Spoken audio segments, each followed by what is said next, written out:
Gopal, bathroom வரை வந்துட்டீங்களா கோபால்? லதா, நாம 2 பேரும் சேர்ந்து ஒரு குழந்தை பெத்துக்கலாம். கோபால், நடக்காது. அது மட்டும் நடக்கவே நடக்காது கோபால். கல்யாணம் பண்ணிக்கிட்டு தான். அப்பவும் நடக்காது கோபால். ஏன்னா அவரே போனதுக்கு அப்புறம் எதுக்காக வேஸ்டா ஒரு கர்ப்ப பையன்? அதை நான் தானம் செய்து விட்டேன் கோபால். பரவாயில்ல லதா, நான் ஒரு குழந்தை, நீ ஒரு குழந்தையா இருக்க. அப்பவும் நடக்காது கோபால்.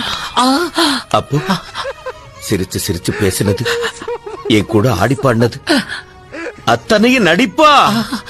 சொல்லு லதா, நடிப்பா? இல்லை இல்லை இல்லை. ஆமாம் கோபால், ஆரம்பத்துல காதலிக்கிற மாதிரி நடிக்கத்தான் நான் வந்தேன். கொஞ்சம் நடிக்கவும் செய்தேன் கோபால்.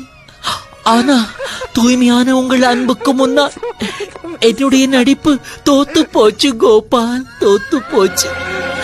நான் எவ்வளவோ முயற்சி செய்தும் என்னால நடிக்க முடியலே கோபால், நடிக்க முடியலே.